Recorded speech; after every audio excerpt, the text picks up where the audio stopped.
ಹುಬ್ಬಳ್ಳಿ ತಾಲೂಕ ಅದರಗುಂಚಿ ಗ್ರಾಮದಲ್ಲಿ ನಾವು ಪ್ರತಿ ಸಲ ಬರ್ಬೇಕಂತಂದ್ರೆ ಏನು ಮಾಡ್ತೀವಿ, ನಮ್ಮವ್ರಿಗೆ ಅನ್ಯಾಯ ಆಗಿದ ಬಗ್ಗೆ ಮಾತಾಡಕ್ ಬರ್ತೀವಿ, ನಮ್ಮದು ಸಂವಿಧಾನದ ಹಕ್ಕುಗಳನ್ನ ಪಡ್ಕೋಬೇಕು ನಾವು ಅನ್ನೋದನ್ನ ಹೇಳಕ್ ಬರ್ತೀವಿ, ಹೋರಾಟಕ್ಕೆ ಕರೆಯಕ್ ಬರ್ತೀವಿ.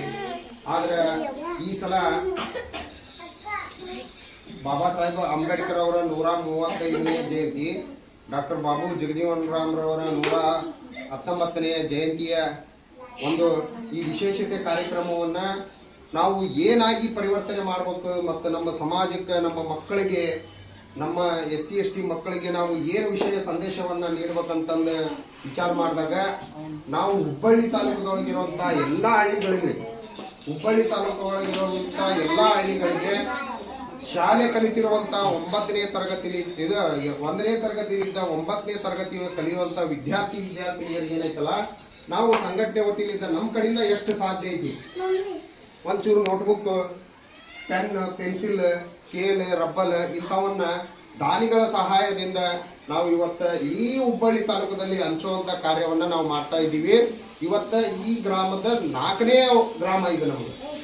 ಫಸ್ಟ್ ನಾವು ಹಳ್ಯಾಳ ಗ್ರಾಮದಾಗ ಮಾಡಿದ್ವಿ, ನಂತರ ಕಟ್ನೂರು ಮಾಡಿದ್ವಿ, ಅಂಚಿನಗೇರಿ ಮಾಡಿದ್ವಿ, ಇವತ್ತು ಅದ್ರ ಮುಂಚಿಗೆ ಬಂದೀವಿ. ಮತ್ತು ನಾಳೆ ಇನ್ನೊಂದು ಹಳ್ಳಿ ಒಳಗೆ ನಿರಂತರವಾಗಿ ಈ ತಿಂಗಳ 31ನೇ ತಾರೀಕು ಒಳಗೆ ನಮ್ಮ ಕಡೆಯಿಂದ ಎಷ್ಟು ಸಾಧ್ಯ ಐತಲ್ಲ, ಎಷ್ಟು ಹಳ್ಳಿಗಳನ್ನ ನಾವು ಮುಟ್ಟಿ, ಎಷ್ಟು ಹಳ್ಳಿಗಳ ವಿದ್ಯಾರ್ಥಿಗಳಿಗೆ ನಾವು ಪೆನ್ನು, ಪುಸ್ತಕ, ಪುಸ್ತಕಗಳನ್ನ ಕೊಡಾಕ ನಮ್ಮ ಕಡೆಯಿಂದ ಸಾಧ್ಯ ಐತಲ್ಲ ಅಷ್ಟು ಕಾರ್ಯವನ್ನ ಮಾಡ್ತೀವಿ. ಇನ್ನು ನಾವು ಹಿರಿಯರ ದುಡಿತಿರುವಂಥವ್ರ ತಂದೆ ತಾಯಿ, ನಾವು ಮಕ್ಕಳಿಗೆ ನಾವು ಏನು ಹೇಳ್ಬೇಕಪ್ಪ ಅಂತಂದ್ರೆ, ಈಗ ನೋಡ್ರಿ, ಮೊದಲ ನಮಗೆ ದುಡಿಮೆಗೆ ತಕ್ಕಂತ ಒಂದು ಕೂಲಿ ಇರಂಗಿಲ್ಲ. ಇಂಥ ಕಷ್ಟದಾಗೂ ನಾವು ಮಕ್ಕಳಿಗೆ ಸಾಲಿ ಕಲಿಸ್ಬೇಕು, ಹೌದಾ?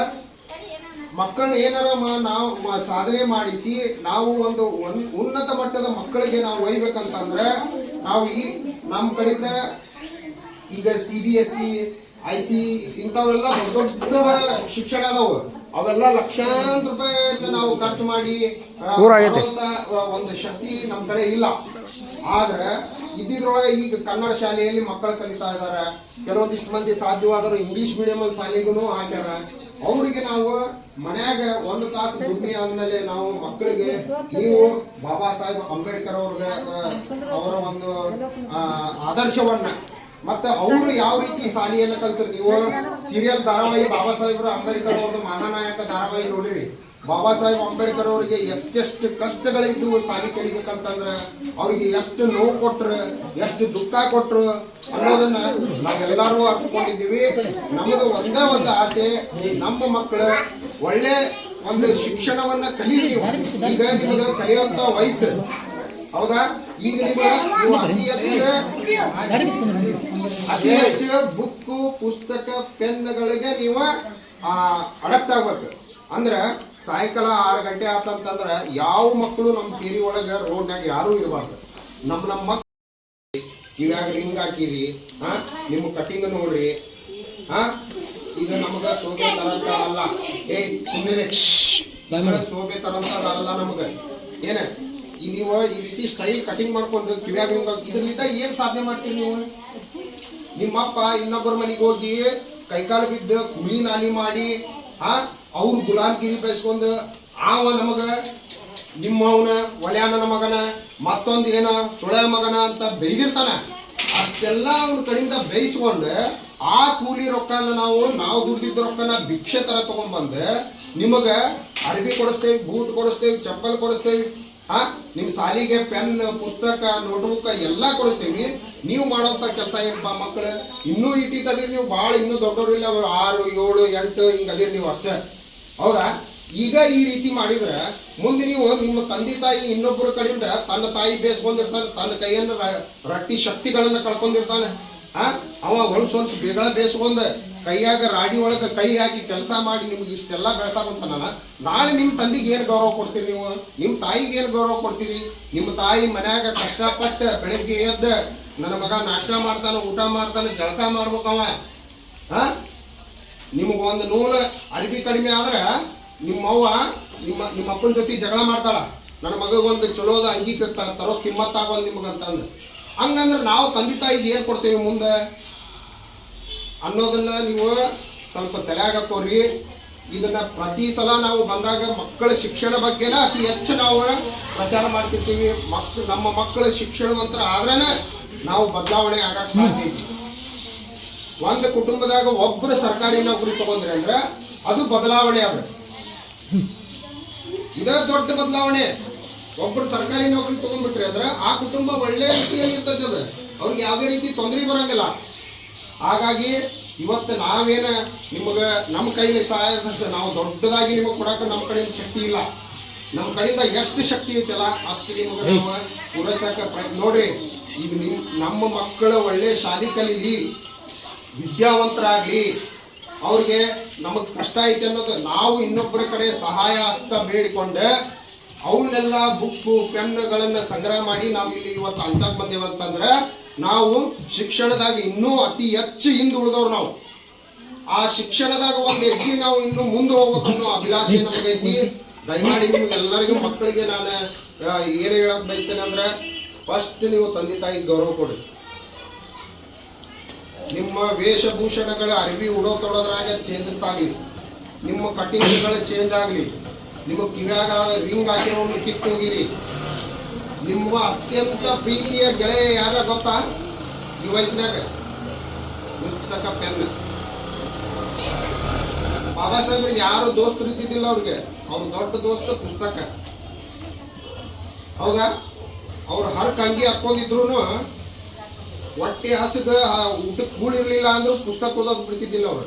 ನೀವು ಒಂದು ತಾಸು ನಿಮಗೆ ನಿಮ್ಮ ಅವ್ವ ಅನ್ನ ಮಾಡಿಕೊಳ್ಳಿಲ್ಲ ಅಂತಂದ್ರೆ ಮನ್ಯಾಗ ತಾಟ ಹೋಗೋದು ಜಗಳ ಮಾಡ್ತೀರಿ. ನೀವು ಮಾಡ್ತೀರಿಲ್ಲ? ಅದಕ್ಕೆ ನಮ್ಮ ತಂದೆ ತಾಯಿಗೆ ಯಾರು ಗೌರವ ಕೊಟ್ಟಿಲ್ಲ. ನಾವು ಮಕ್ಕಳಾದರೂ ಅವರಿಗೆ ಗೌರವ ಕೊಟ್ಟು ಗೌರವದಿಂದ ನೋಡ್ಕೊಳ್ಳುವಂಥ ಬುದ್ಧಿಶಕ್ತಿಯನ್ನ, ಒಳ್ಳೆ ಶಿಕ್ಷಣವನ್ನ ಪಡೆಯೋದನ್ನ ನಾವು ಮಾಡ್ಕೊಳ್ಳೋಣ ಅಂತೇಳಿ ನಿಮ್ಮೆಲ್ಲರಿಗೂ ವಿನಂತಿ ಮಾಡಿಕೊಂಡೆ ಇವತ್ತು ಇಲ್ಲಿ ಇರುವಂತ ನಮ್ಮ ಹಿರಿಯರದಿರಲ್ಲ ನಿಮ್ಮ ಸಮ್ಮುಖದಾಗ ನಾವೆಲ್ಲ ವಿದ್ಯಾರ್ಥಿಗಳಿಗೆ ಪೆನ್ ಮತ್ತು ನೋಟ್ಬುಕ್ನ ವಿತರಣೆಯ ಕಾರ್ಯಕ್ರಮವನ್ನ ಚಾಲನೆ ಮಾಡೋಣ.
ಎಲ್ಲರೂ ಒಂದ್ಸಲ ಡಾಕ್ಟರ್ ಬಾಬಾ ಸಾಹೇಬ್ ಅಂಬೇಡ್ಕರ್ ಅವರಿಗೆ ಬಾಬು ಜಗಜೀವನ್ ರಾಮ್ ಅವರಿಗೆ ಸಂವಿಧಾನ ಶಿಲ್ಪಿ ಡಾಕ್ಟರ್ ಬಾಬಾ ಸಾಹೇಬ್ ಅಂಬೇಡ್ಕರ್